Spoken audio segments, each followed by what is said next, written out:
트럼프 대통령이 이란이 제시한 새 협상안에 대해서 만족스럽지 않다고 밝혔습니다. 또 이란 지도부가 분열돼 있어 종전 합의가 쉽지 않다고 말했는데요. 중동전 상황 두 분과 함께 정리해 보겠습니다. 문성무 국가전략연구원 통일전략센터장, 성일광 서강대 유로메나 연구소 교수 나오셨습니다. 어서 오십시오. 어서 오십시오. 네. 자, 지금 트럼프 대통령이 새 협상안에 대해서 마음에 들지 않는다, 만족스럽지 않다 이렇게 좀 얘기를 한 걸로 전해지고 있습니다. 지금 그러면 이란이 제시한 새 협상안에 대해서 그 안의 내용 중에서 핵과 관련된 내용이 마음에 안 든다는 걸까요? 어떻게 좀 예상하십니까? 그렇습니다. 전체적으로 마음에 안 든다는 얘기인 것 같아요. 왜냐하면 좀 구체적인 핵과 관련해서 이란이 핵 협상을 어떻게 할지 이런 내용이 담기길 원했는데 지금 나온 내용을 보시면 제재를 해제해주면 핵 협상을 할 수 있다. 이게 지금까지 나온 보도입니다. 그렇기 때문에 핵 협상에 대한 구체적인 내용이 하나도 없고요. 앞서는 이란이 제시했던 게 일단 호르무즈 해협부터 개방하자. 그리고 핵은 나중에 추후에 협상을 하자는 게 조건이었는데 지금은 좀 바뀌었어요. 조금 바뀐 게 이제 핵 협상을 할 수는 있다. 그러나 제재 해제를 해달라. 그러니까 이제 호르무즈 해협이 중요한 게 아니라 이제 제재 해제를 해주면 미국과 핵 협상을 할 수 있겠다고 얘기했는데 트럼프 대통령이 여기에 대해서 전혀 만족스럽지 않다 이렇게 얘기를 했고요. 그러나 바로 여기에서 뭐 어떤 다른 행동을 한다는 얘기는 없습니다. 그래서 추가적으로 계속해서 파키스탄을 통해서 간접 협상을 계속 이어가겠다는 얘기를 한 것 같습니다. 그래서 계속해서 협상 얘기는 계속 될 것 같습니다. 네, 수정 합의안이 마음에 들지 않는다 이렇게 이야기를 하고 있지만 사실 트럼프 대통령에게는 그렇게 시간이 많지 않습니다. 미 의회 승인 없이 시작한 이번 전쟁, 현재 60일의 무력 사용 시간이 만료를 앞두고 있는데요. 60일이 지나면 미국이 즉각 파병을 종료해야 되는데 앞으로 종전 협상의 변수로 좀 작용을 할까요? 어떻게 보세요? 예, 이제 그 말씀을 드리기에 앞서서 이제 그 평화안과 관련해서 일단 이란 측이 새 협상안을 내놓은 걸 그 보면 뭐 협상을 안 하겠다라고 말은 하고 있지만 그러나 이란도 정말 협상을 원하고 있다라고 하는 것의 반증이라고 볼 수 있고 다만 머스타바가 내놓은 성명 내용하고 보면 결국은 우리는 핵미사일은 우리의 자산이기 때문에 포기할 의지가 없다. 따라서 협상안에도 그 내용은 소극적인 내용이 들어갔을 가능성이 높고 그렇다면 트럼프 대통령이 원하는 내용은 아니다. 따라서 지금은 거기에 대해서 거절했지만 트럼프 대통령 자신도 협상에 대한 의지는 가지고 있기 때문에 시간이 좀 걸리더라도 협상은 이어질 것이다. 다만 지금 질문해 주신 60일. 그래서 지금 일반적으로 얘기하는 거는 이제 전쟁 권한법에 명시되어 있는 60일.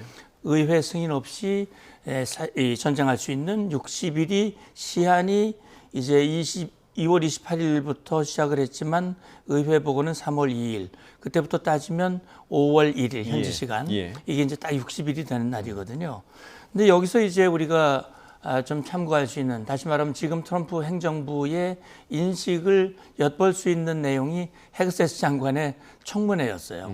거기서 이제 그 질문이 나오자 헥스체스 장관은 휴전을 얘기를 했습니다. 그러니까 휴전이라고 하는 기간이 지금 4월 초부터 이어지고 있잖아요. 거의 한 달 가까이. 그러니까 휴전 기간은 60일도 멈추는 것이다. 그럼 60일 중에서 그 기간이 빠진다는 얘기입니까? 빠진다는 얘기죠. 아직 시간이 남아있다는 거죠. 그렇게 얘기를 하는 것이고 또 달리 해석하는 분들도 있어요. 이제 60일은 이미 지났고 이제 지금부터 새로운 60일이 시작이 된다. 뭐 그렇게 해석하시는 분들도 있고 트럼프 대통령 자신은 그렇게 얘기를 했습니다. 이 전쟁 권한법은 위헌이다. 그리고 이전 대통령도 그걸 인정한 적이 없는데 왜 우리 트럼프 행정부에만 특별히 이걸 가지고 잣대를 가지고 얘기하느냐. 그 얘기 뭐냐면 앞에 민주당 정부 두 정권이 이거 무시하고 했었다. 그런데 뭘 이제 와가지고 새삼스럽게 우리한테 시비를 거느냐. 이제 이런 얘기를 했는데 저는 그 트럼프 행정부 내에서도 법률 관련 전문가들이 아마 충분히 검토를 하고 헥스체스 장관에게도 그 조언을 했을 것이고 트럼프 대통령에게도 조언을 했기 때문에 이 내용은 이제 이 법의 어떤 해석 아마 양 진영 차이의 그 입장의 차이가 앞으로도 논쟁이 될 것 같습니다. 지금 법 해석에 차이가 있는 그런 상황을 설명을 해 주셨고요. 그리고 지금 앞서서 저희가 이제 협상안, 새로운 협상안과 관련된 이야기를 했었는데 그와 더불어서 트럼프 대통령이 했던 얘기가 이란 지도부가 분열돼 있다 이 얘기도 또 했습니다. 네. 지금 뭐 계속해서 미국에서 나오고 있는 얘기인데 실제로 이 분열 상황이 어느 정도일 거라고 좀 예상을 하십니까? 그러니까 계속해서 트럼프 대통령은 뭐 이미 여러 차례 얘기를 한 바 있습니다. 예. 이란의 지금 수뇌부가 도대체 무슨 얘기를 하는지, 어떤 사람은 이런 얘기를 하고 어떤 사람은 이런 얘기를 하기 때문에 도대체 나는 누구와 협상을 해야 되냐 이런 불만을 계속 토로하고 있는데요. 이란 수뇌부가 지금 계속해서 강경파와 협상파 간에 이제 분열상이 드러나고 있고, 더 심각한 건 강경파 내에서도 지금 권력 투쟁이 일어나고 있다. 이런 보도들이 계속 나오고 있습니다. 특히 이제 반 이란 정권 신문이라고 할 수 있는, 언론이라고 할 수 있는 이란 인터내셔널을 보시면 강경파 내에서도 지금 계속해서 분열상이 드러나고, 강경파 내에서 파벌이 있는 거죠. 어떤 사람, 특히 갈리바프 중심의 강경파 내에서 어떤 파벌이 국회 중심으로 갈리바프 국회의장을 지지하는 국회의원들이 많이 있고, 또 한쪽에는 사드 잘릴리라는 또 다른 강경파가 있습니다. 이 사람은 거의 뭐 초강경파라고 할 수 있는, 강경파 중에서도 또 강경파라고 할 수 있는데, 사드 잘릴리 뒤에는 또 다른 또 이 강경파들의 하나의 파벌이 있는데, 이걸 페이다르 파벌이라고 그렇게 한답니다. 어쨌든 안정이란 이란 뜻인데 페이다르 파벌인데, 이 사람들은 또 완전히 지금 갈리바프를 지금 어찌 보면 해임을 시켰다고 할 수 있겠죠. 말은 뭐 사임했다고 나왔지만 협상 대표로서 해임을 당한 거나 마찬가지고, 이 초강경파들은 아마 이란 혁명수비대와 아마 교감이 있는 것 같고요. 그렇기 때문에 최근에는 또 베제스키안 대통령과 갈리바프가 이란 외무장관을 해임시켜야 된다, 해임시킬 수 있다, 이런 경고가 또 나왔죠. 왜냐하면 아락지 외무장관이 협상파의 말을 듣지 않고 혁명수비대 지침을 따라서 계속해서 협상에서 이란의 어떤 강경한 입장을 보였기 때문에 협상이 잘 안 되고 있다, 이렇게 얘기를 했어요. 그렇기 때문에 지금 협상파와 강경파, 또 강경파 내부의 또 권력 투쟁, 이런 것들이 계속 드러나고 있기 때문에 트럼프 대통령 입장에서는 도대체 나는 누구와 대화를 해야 되냐, 그리고 누가 최종 결정자이냐, 이런 문제들이 계속 나오고 있는 상황입니다. 그럼 지금 말씀해 주신 대로 이란 내 언론에서도 지금 이란의 분열상에 대한 보도가 나오고 있다는 말씀이신 거예요? 이란 국영 언론에서는 얘기를 하고 있지는 않죠. 이란 반정권 언론에서 얘기를 하고 있는데, 저는 어느 정도 이게 맞지 않냐. 왜냐하면 계속해서 이런 불협화음이 들려오고 있고, 그 다음에 사실 갈리바프 국회의장이 사임했지 않습니까? 그럼 그 대체자로 거론되는 인물 자체가 사드 잘릴리입니다. 그렇기 때문에 이런 것들이 뭐 100% 맞다고는 할 수 없지만 어느 정도 권력 투쟁은 자연스럽게 지금 일어나고 있다, 이렇게 말씀드릴 수 있겠습니다. 네. 지금 양국 협상이 교착 상태인 상황 아닙니까? 그런데 이런 상황에서도 트럼프 대통령은 연일 자신감을 표시하고 있는데요. 센터장님, 협상 주도권을 미국이 쥐고 있는 상황은 맞습니까? 일단 그렇게 봐야 될 겁니다. 왜 그러냐면 뭐 이란 측에서는 미국이 패배했다, 자기들이 승리했다라고 말하지만 객관적으로 봤을 때 이란이 승리했다고 말할 수 있는 사람이 얼마나 있겠습니까?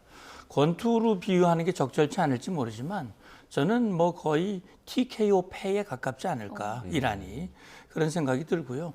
물론 마지막 그 관문이 남아 있습니다. 호르무즈의 문제, 또 핵 문제, 이런 것들이 남아 있긴 하지만 지금 이란이 협상력을 발휘할 수 있는 그런 힘이 사실상 거의 없다. 그럼에도 불구하고 단결되지 않고 내부가 많이 분열돼 있거든요. 그동안 이란의 행태를 보면 그 이란의 행태가 상당히 분열돼 있다고 하는 그런 몇몇 곳에 그 지점들이 있어요. 예를 들어서 이 초기에, 전쟁 초기에 지금 이란 혁명수비대가 막 주변에 있는 걸프 국가들을 막 때렸잖아요. 예. 아랍에미레이트 뭐 거기 미군 기지가 있기 때문에 제공했다는 명분으로 때렸지만 실제로는 기지만 때린 게 아니라 민간 시설도 많이 때렸거든요. 그러니까 이제 페레스키안 대통령은 이거 이렇게 하면 안 되는 건데, 이건 이란의 국가 전략상 이건 아니다, 미안하다는 말을 했어요. 그러니까 이게 내부가 상당히 이게 전략적으로 함께 움직이지 않고 갈라져 있다는 걸 보여주는 거고, 호르무즈 해협과 관련해서 아락시 장관이 한때 우리 지금부터 개방하겠다, 물론 조건부 개방이지만 그러나 그날 저녁에 혁명수비대가 나서서 우리는 바보 같은 그런 SNS에 휘둘릴 사람이 아니다라고 얘기를 했고, 11일 날 그 1차 종전 협상이 있을 때도 사실은 뭐 대부분의 그 협상 대표는 이미 이란 측에 80명이 갔다고 그래요. 근데 거기에는 협상파와 강경파가 같이 있어가지고요. 파키스탄 사람들이 보니까 이건 미국과 이란 간의 협상의 결렬이 아니라 이란 내부에서 협상이 결렬되고 있다라고 하는 것을 봤다라고 하는 보도가 여러 곳에 나오고 있거든요. 저는 그런 걸로 봤을 때 지금 이란이 말로는 뭐 스타바 이름을 들어서 미국은 패배했고 이란은 승리했고 호르무즈에서 뭐 새로운 질서가 나오겠다고 말은 하지만 저는 트럼프 대통령의 결정적인 계기로 잡은 것이 13일입니다. 4월 13일 날 이란 항구에 대한 봉쇄, 예. 호르무즈의 역봉쇄, 봉봉쇄라고 얘기를 하죠. 그 역봉쇄와 함께 이란에 대한 경제 분노 작전. 그래서 이란의 원유 수출입을 통제할 뿐만이 아니라 물자에 오가는 것을 통제하고 그다음에 돈줄을 통제하고 이전에 하지 않았던 예를 들어서 지금 이란의 혁명 수비대가 이 그림자 경제라고 그래가지고 물 밑에서 하는 그 지하 경제 그 목줄까지 차단하고 있기 때문에 예. 지금 송 교수님 말씀대로 강병파 내부에서도 저렇게 이견이 갈린다는 얘기는 바로 그런 아픔을 보여주는 것이 아니냐. 그런 차원에서 이란이 큰 소리를 치고 국제사회의 여론이 안 좋은 건 분명히 맞지만 현실적으로 봤을 때는 트럼프 대통령이 주도권을 쥐고 있는 것은 예. 저는 맞다고 봅니다. 예. 그리고 지금 뭐 그런 보도도 있더라고요. 그러니까 미군에서 트럼프 대통령에게 새 군사 옵션을 보고를 했다. 그런데 지금 말씀해 주신 것처럼 좀 이란 경제 상황, 그러니까 역봉쇄가 사실상 트럼프 대통령이 생각하기에는 아주 성공적으로 지금 이란을 압박하는 수단으로 이용이 되면서 과연 그러면 이 미군이 보고한 대로 공격이 재개될 것인가? 이 재개될 가능성에 대해서는 어떻게 보십니까?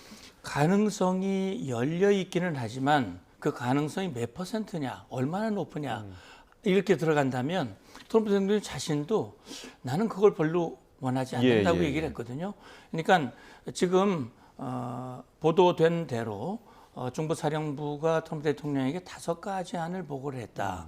그 5가지 안에는 주요 시설을 타격하는 거, 호르무즈 해협의 주요 이 이란의 그 군사력을 파괴하는 거, 그리고 뭐 농축 우라늄 남은 것들을 들고 나오는 방안 등등 해서 5가지를 했고 트럼프 대통령이 그거를 경청을 했고 한 50분 동안 보고를 들었다라는 보도도 나왔습니다.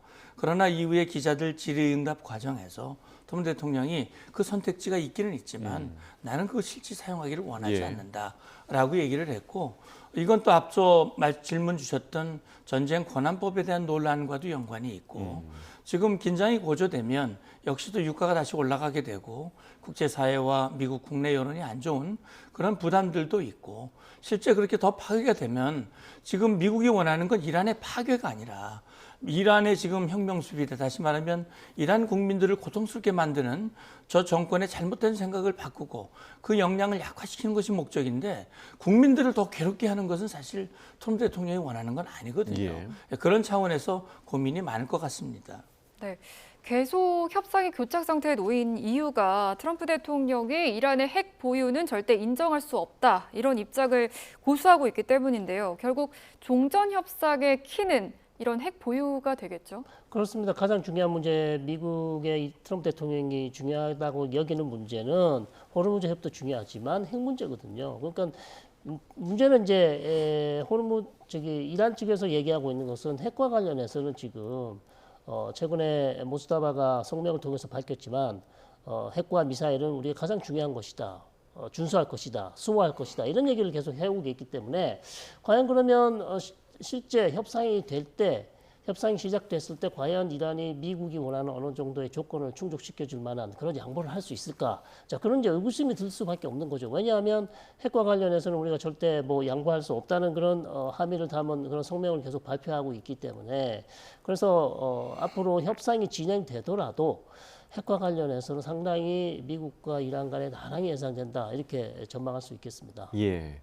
자, 그리고 이제 앞서 그 헤그세스 국방장관의 의회 출석 관련된 이야기도 했었는데 이 자리에서 북한 얘기를 했더라고요. 네. 북한을 언급한 것이 의회를 설득하는 데 좀 도움이 될 거라고 보십니까? 어떻게 보세요? 예, 이제 북한 핵과 관련해서는 뭐 웬만한 분들은 다 아실 거예요.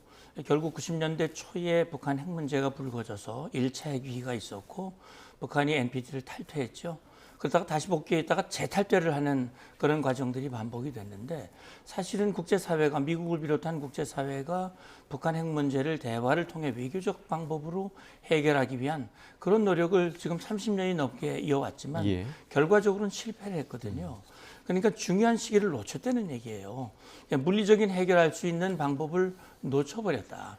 그런데 이게 이란이 꼭 북한의 길을 가고 있다. 그러니까 북한이 저렇게 핵 개발에 성공한 것은 국제사회를 기만한 것이었거든요.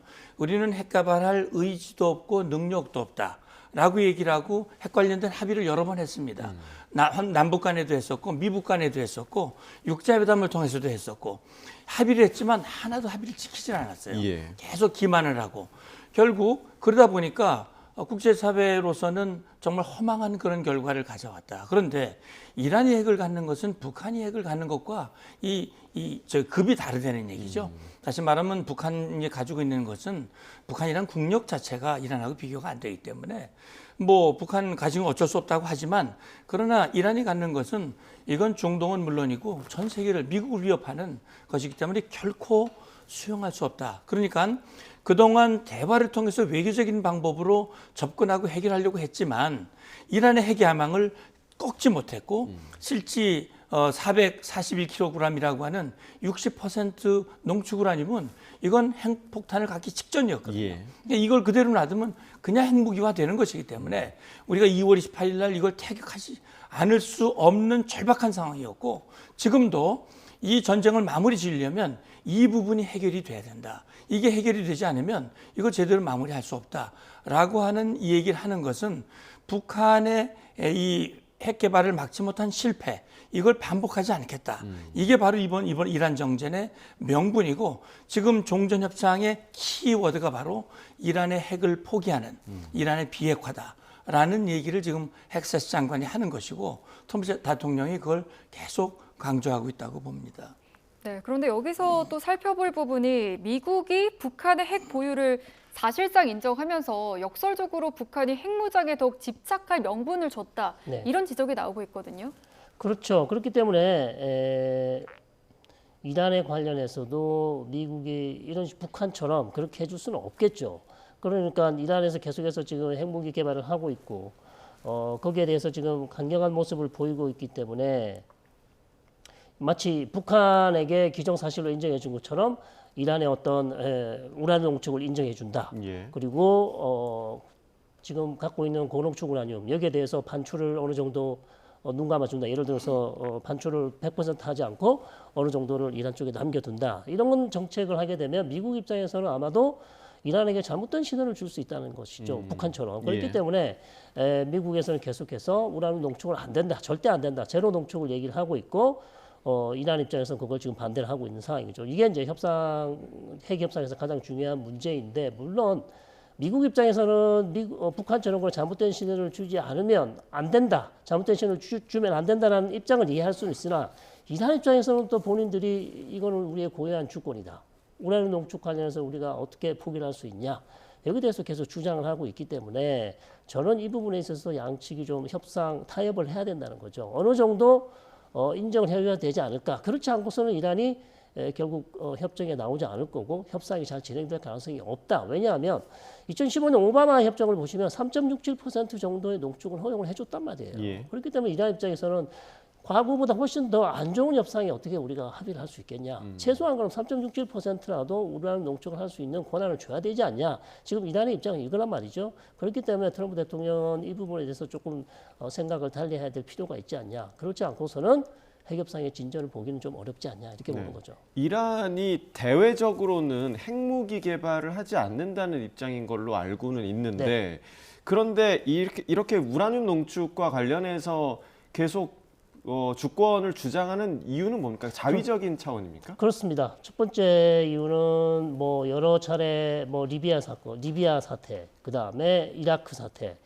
결국 자위권 차원에서 핵을 가지지 않으면 미국과 이스라엘이 또 우리를 공격할 것이고 예. 또 공격한다면 우리 정권이 무너질 수도 있다고 생각할 수 있기 때문에 핵 관련해서는 우라늄 농축 권한을 포기하지 않겠다. 그리고 뭐 과학적 목적이나 다른 원전 같은 원전을 돌리기 위해서 우리가 개발하는 거에 대해서는 우리가 우라늄 농축이 필요하다고 얘기를 하는 거죠. 그게 첫 번째 이유고요.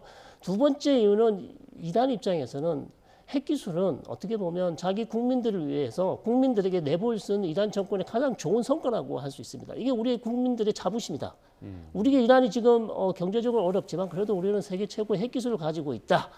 어떤 정권 차원에서 국민들에게 내보일 수 있는 성과란 말이죠. 그래서 이것을 포기하는 게 상당히 지금 이란 입장에서는 어렵다고 얘기는 하고 있습니다만 또 미국 입장에서는 또 그걸 그대로 고지 그대로 들을 수는 없는 그래서 상당히 어려운 주제다 이렇게 말씀드릴 수 있겠습니다. 이제 그 네. 관련해서 제가 좀 더 말씀을 드리고 싶은 것은 기본적으로 말이죠. 국제 그 핵 비확산 체제라고 하는 게 있잖아요. 네. NPT 아닙니까? 비확산 체제 우리도 NPT에 가입을 했고 이란도 가입을 했습니다. 그 핵 비확산 체제의 기본 입장은요. 핵 다시 말하면 원자력을 평화적으로만 이용한다. 다시 무기화하지 않겠다고 약속하는 겁니다. 그러니까 핵을 무기로는 절대로 쓰지 않는다. 평화적으로만 쓴다. 평화적으로 쓰기 위해서 이제 국제사회 약속을 하고 사찰을 받고요. 그런데 북한은 그걸 기만을 했어요. 네. 그래서 이게 사실은 평화적으로 쓰는 거하고 무기화하는 거하고 굉장히 그 구분이 어렵습니다. 그러니까 지금 예를 들어서 이 경수로에서 뭡니까 이 핵 연료를 쓰고 남는 걸 재처리하면 플루토늄 탄이 되는 거고, 그다음에 이 연료를 말이죠. 일정 부분 농축을 해야 이제 연료를 쓰는데 그 농축이 조금 지나가면 그게 무기화되는 거거든요.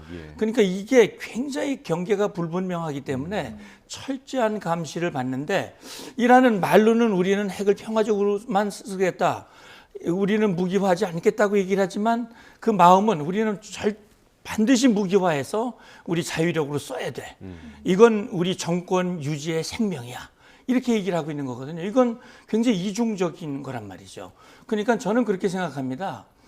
이란이 그 자위력이라고 얘기했는데 이란이 만약에 주변 국가를 공격하지 않고 테러하지 않고 그렇게 위협하지 않으면 누가 이란을 공격을 하겠습니까? 그러니까 지금 옆에 있는 사우디나 아랍에미레이트나 이런 나라들이 이란이 공격하지 않으면 누가 그 나라를 핵이 없는데 공격을 하겠습니까? 그러니까 저는요 지금 그 핵 기술 가지고 있다고 그래서 먹여 살려줍니까? 그 국민을? 결국은 그 무리한 주장, 국제사회를 기만하고 핵을 개발하려고 했기 때문에 국제사회의 제재를 받았고 그 제재로 인해서 이란 국민들이 정말 고통을 당하고 있는 거 아닙니까? 북한하고 똑같아요. 북한 정권이 자기 정권을 유지하기 위해서 핵을 개발했고 핵이 김정은의 최고의 업적이라고 얘기하는데 주민들은 굶어 죽고 있어요. 이게 지금 이란하고 거의 비슷한 상황입니다. 그래서 저는 이란 지도부가 정말 국민을 사랑하는 그런 지도부, 전 협상파가 그런 쪽에 속한 가까운 사람이라고 봅니다. 국민을 위해서는 우리가 일부 후퇴를 해야 된다.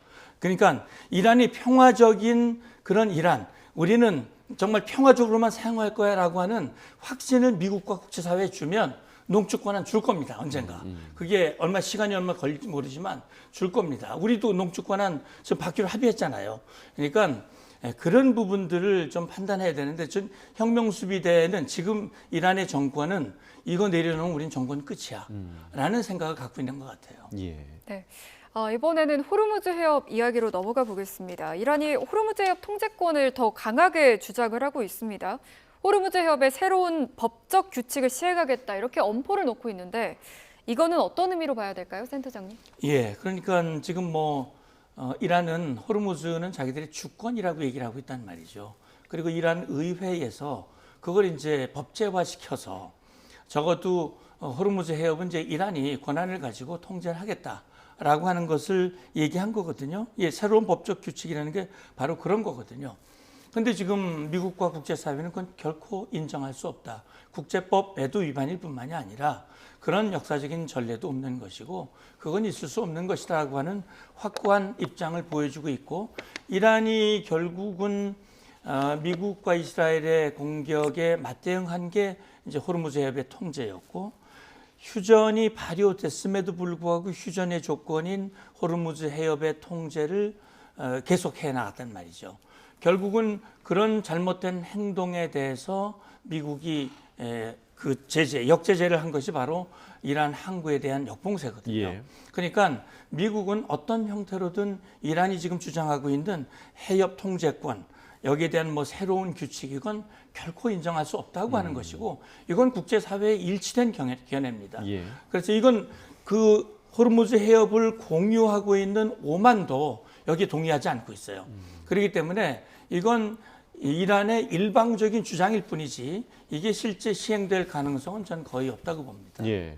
근데 실제로 이제 이란 의회 내에서는 좀 구체적인 방법까지 거론되고 있는 네. 것 같습니다. 뭐 원유를 110달러에 사서 200달러에 팔자. 그러니까 웃돈을 얹어서 팔겠다 이런 네. 의도 같은데 이런 것들이 좀 현실적으로 이루어질 가능성에 대해서는 좀 어떻게 보십니까? 글쎄요, 너무나 터무니없는 주장을 하고 있기 때문에 통과할 때 들어오는 유조선의 원유를 110달러에 따라 사서 예. 나갈 때 이제 다시 200불에 되돌려 판다. 그러면 뭐 90불씩 남겨 먹겠다는 거의 얘기잖아요. 뭐 2배 가까운 예, 가격인데. 근데 이게 무슨 지금 애들 장난도 아니고 이런 식으로 그러면 하면 누가 거기를 지나갈 것이며 그 돈을 누가 낼 것이며 사실 이거는 좀 우스꽝스러운 얘기이기 때문에 저는 사실상 이거는 뭐 현실화 가능성은 없고요.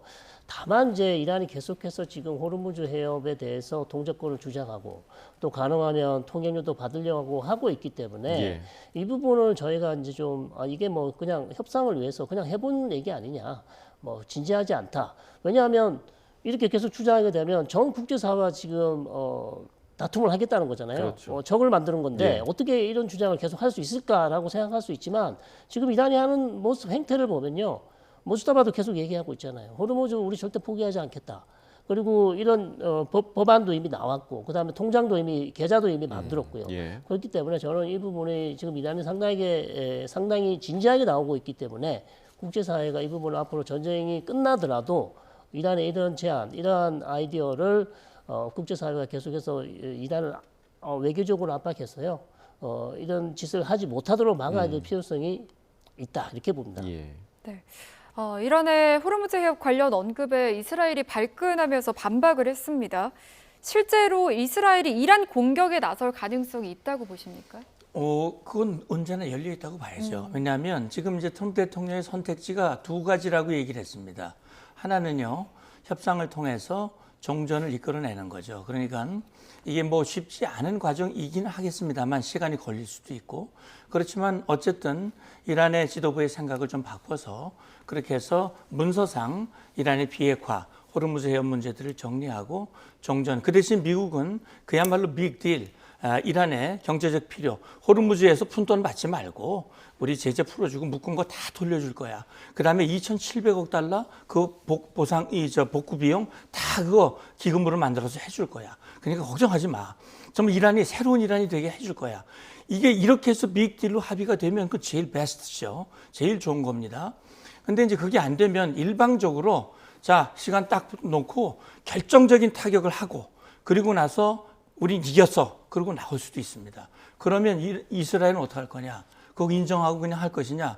제가 볼 때는 이스라엘은 나 그거 인정 못해. 그리고 헤즈볼라라든지 주변에 또 타격을 하는 그런 어떤 상황이 지금은 좀 휴전 상태에 있습니다만 그럴 가능성이 있거든요.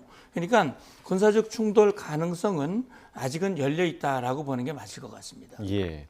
자, 지금 뭐 이제 호르무즈 역봉쇄 조치가 앞서 센터장님도 상당히 이란을 압박하는 좋은 수단으로 활용이 되고 있다라고 분석을 해주셨는데 지금 그로 인한 이란 내 경제 상태, 네. 뭐 리알화 가치도 지금 폭락했다고 그렇죠. 하고요. 지금 이란 국민의 삶이 상당히 좀 힘들어지고 있는 이 상황에서 내부에 그러니까 지난 1월 그 반정권 시위처럼 네. 내부 민심이 폭발할 가능성도 있지 않겠습니까? 그래서 계속해서 그런 위험성을 제기하고 있습니다. 그래서 이란의 국가최고안보위원회에서 비밀리에 회의를 가졌다고 하죠. 회담을 했다고 합니다. 회동을 가졌는데 지금 경제 상황이 최악이기 때문에 이란 국민들이 다시 한번 경제 문제 때문에 반정부 시위를 할 가능성이 있기 때문에 이란 정부가 이 문제를 빨리 해결해야 된다는 그렇게 위험하다 이렇게 경고를 내고 있는데 문제는 이 문제가 이렇게 계속해서 협상이 지지부진해지고요. 이란이 경제 제재를 해제하지 못한다면 이 문제가 해결될리 만무합니다. 그렇기 때문에 이란은 계속해서 고질적인 지금 경제 문제를 안고 있다는 거죠. 그렇기 예. 때문에 사실 이 트럼프 대통령의 어떤 군사적 공격 그리고 외교적 압박 이런 거를 통해서 이 정권이 바뀔 가능성은 그렇게 높지 않습니다.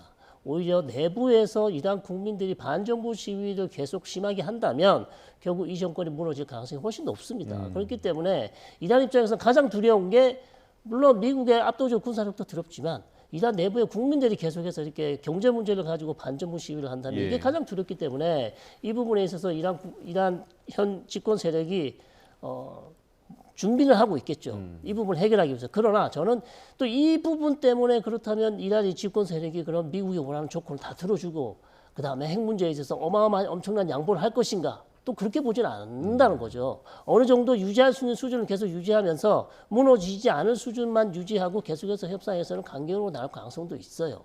그렇기 때문에 저는 미국 쪽에서도 이 부분을 좀 감안을 하고 협상에 임해야 어떤 협상의 진전을 볼 가능성이 더 높다 이렇게 봅니다. 네, 그런데 이런 상황에서 미국이 호르무즈 해협에서 선박 운항을 가능하게 할 새로운 국제 연합체를 제안하고 나섰습니다.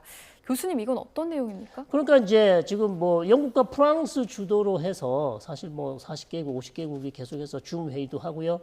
참석해서 우리 이재명 대통령도 거기에 줌으로 참석을 했죠. 그래서 어떻게 호르무즈 해협을 앞으로 안전하고 자유롭게 항해할 수 있을 것인가. 특히 전쟁 이후에 어떻게 여기를 우리 이 관련국들이 다 같이 안전을 보호할 수 있을까 이런 데 대한 외교적인 외교적 대화를 하고 있는데 미국 입장에서는 이게 너무 느리다.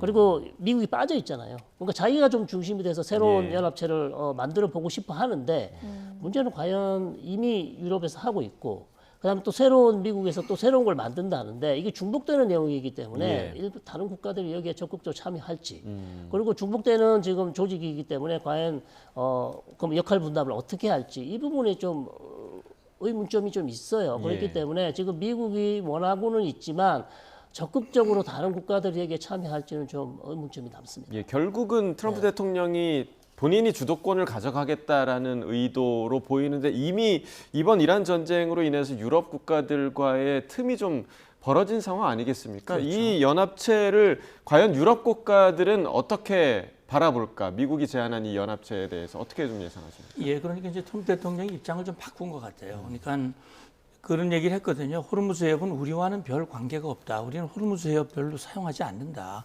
그렇기 때문에 호르무즈 해협 문제는 그 사용하는 국가들이 알아서 해결해라. 난 빠진다. 그래 왔거든요. 근데 사실은 호응들이 많지 않았죠. 그러니까 미국 내부에서도 아마 평가를 했을 겁니다. 이게 결국은 아마 미국이 어떻게 보면 그 판단 미스일 수 있어요. 그러니까 이란이 이렇게 호르무즈 해협을 강하게 통제를 하고 기뢰를 뿌리고 이렇게 해서 미국이 굉장히 코너에 몰릴 지율은 아마 그렇게까지는 생각을 못하지 않았을까 싶고 거기에 대해서 즉흥적인 대응을 하는 것이 그 관련 국가가 해결해라라고 얘기했지만 아마 그 판단이 그래서는 안 됐다는 생각을 한 것 같고 지금 이제 월츠 이제 주 유엔 미국 대사가 처음으로 이제 유엔에서 그런 언급을 했거든요. 이건 국제사회가 함께 연합체를 만들어야 된다. 그 전례도 있다. 예를 들어서 그 소말리아 해적, 소말리아 해적을 통제하기 위해서 국제 연합체가 만들어졌고 거기 우리 청해부대도 갔거든요. 그 소말리아 해적을 제압하고 그쪽에 안전을 구축을 한 전례가 있고 또 일부 EU 중심으로 그 바벨만 대부 해협 일체에서 지금 연합체가 지금 활동을 하고 있습니다. 그렇기 때문에 그런 그 연합체들을 호르무즈 해협에서도 만들어서 이란이 쓸데없는 짓 하지 못하도록 만들고 국제사회가 연합해서 이 자유통행을 보장을 해야 된다. 저는 이 취지에 대해서 반대할 나라는 없다고 생각합니다. 다 동감을 하고 더군다나 한국, 일본이라든지 또 EU 마찬가지도 그렇기 때문에 지금 현재 유럽이 먼저 시도를 했고 미국이 나중에 이걸 제안을 했지만 조정을 하면 저는 뭐 얼마든지 가능하다고 봅니다. 그 연합체에 그게 성격이 어떨지, 그다음에 외교적인 성격이냐 아니면 군사적인 성격이냐, 또 이걸 누가 주도할 것인가, 조직은 어떻게 할 것인가, 뭐 이런 것들의 이제 얘기들이 오가겠습니다만 아마 좀 시간이 좀 흐른다면 호르무즈 해협의 근본적 해결을 위해서는 국제사회가 연합해서 하는 것이 전 바람직하다고 보고요. 그럴 경우 대통령 말씀대로 우리도 우리의 역할을 적극적으로 할 필요가 있다고 봅니다. 네, 국제연합체를 제안을 하기는 했는데 미국과 유럽의 동맹 균열이 가시화되는 모습입니다. 트럼프 대통령이 독일 주둔 미군 병력 감축을 검토하고 있다 이렇게 밝혔는데 유럽 전역에 있는 미군의 절반에 가까운 규모가 독일에 주둔하고 있거든요. 네네. 미군이 병력 감축을 현실화한다면 아무래도 유럽 안보 지역에 어느 정도 영향을 끼칠 것 같은데 이거 어떻게 보세요? 그렇습니다. 이미 지금 독일 관련해서는 아마 전정부 장관이죠. 헥세스 장관이 5천 명을 감축한다. 이런 지금 입장을 밝힌 것 같아요. 그래서 이것은 상당히 이제 독일 입장에서는 뼈아프지만 어쨌든 뭐 독일 쪽에서는 이미 우리는 준비를 하고 있었다. 이렇게 또 얘기를 하고 있습니다만 전체적으로 이게 이제 독일만 감축으로 끝날 것인가 아니면 나토 다른 국가들에 있어서 또 감축이 진행될 것인지 이제 지켜봐야 될 것 같고요. 가장 중요한 거는 이제 미군이 빠지게 되면 결국 나토의 그러니까 전략 자산 그리고 나토의 어떤 국방력이 한계가에 부딪힐 수밖에 없다는 거죠. 왜냐하면 미군이 하는 역할이 상당히 많단 말입니다. 특히 이제 정보 분야에 있어서 이런 부분에 있어서 유럽이 상당히 부족한 게 많은데 이걸 다 미국이 채워주고 있었는데 만약 미군이 빠지게 되면 사실 나토 즉 유럽의 어떤 러시아나 아니면 다른 위협에 대한 정보 자산들이 많이 지금 부족한 상황이기 때문에 이 부분은 사실 유럽에 있어서는 뼈아픈 상황이고요. 저는 앞으로 이제 트럼프 대통령이 어떻게 할지 모르겠지만 계속해서 나토와 협력하면서 미군이 좀 빠지더라도 빠진 부분에 대해서 또 다른 방법으로 좀 보충해 줄 수 있는 방안은 분명 유럽이 찾아야 된다. 그렇지 않고서는 계속해서 유럽의 어떤 안보 공백이 예상되는 아주 지금 중요한 문제다 이렇게 봅니다. 네, 이 지금 방금 언급해주신 주독 미군 문제도 그렇고 또 유럽 연합에서 이제 생산되는 뭐 자동차 또 트럭 관련된 관세 인상을 또 언급을 했어요. 그러니까 이런 것들이 지금 결국에는 이번 전쟁으로 인해서 틀어진 감정에 대한 보복 조치가 아닐까라는 분석도 나오는데 이 상황에서 과연 그러면 호르무즈 연합체에 대한 합의가 서로 간에 이루어질 수 있을까도 좀 사실 의문이거든요. 네. 이번에 이제 비온 뒤에 땅이 굳는다는 그런 말이 있듯이 저는 뭐 그 EU 다시 말하면 나토와 미국은 나토는 뭐 미국이 만들었지 않습니까? 그리고 미국이 그동안 주도해 왔고 미국의 세계 전략에서 안보 전략에서 나토는 중요해요. 다만 트럼프 대통령이라고 하는 독특한 리더십 다시 말하면 경제적인 잣대를 가지고 동맹도 무시하는 그런 일련의 행보 때문에 지금 이런 현상이 벌어졌다고 생각을 하고요. 예. 저는 이것이 정리가 되면 아마 최근에 그 영국 국왕 찰스 국왕이 미국에 가서 그 좋은 훈수를 했어요. 미국이 큰 나라고 행동을 잘 해야 된다라는 얘기는 나토가 매우 중요하니 거기에 대해서 좀 잘 판단을 해라라고 생각을 한 거고요. 지금 미국이 관세 얘기한 거는 아마 그 자동차 수출도 독일이 제일 많이 하기 때문에 독일에 대한 뭐 이 미군 빼고 하는 건 시간이 많이 걸립니다. 그렇기 때문에 일단 좀 손을 본다는 차원에서 관세 얘기를 했지만 그 얘기는 그 합의 이행이 늦다는 얘기거든요. 그러니까 아마 그 합의 이행을 좀 속도를 내도록 압박하기 위해서 하는 것이지 예. 이것이 뭐 실제로 올라가고 EU와 미국이 틀어져가지고 뭐 남남같이 이렇게 되고 그런 현상은 아마 미국 국익에도 맞지 않을 거라고 저는 봅니다. 네, 알겠습니다. 오늘 두 분 말씀 여기까지 듣겠습니다. 문성묵 국가전략연구원 통일전략센터장, 성일광 서강대 유로메나 연구소 교수와 이야기 나눠봤습니다. 말씀 고맙습니다. 감사합니다.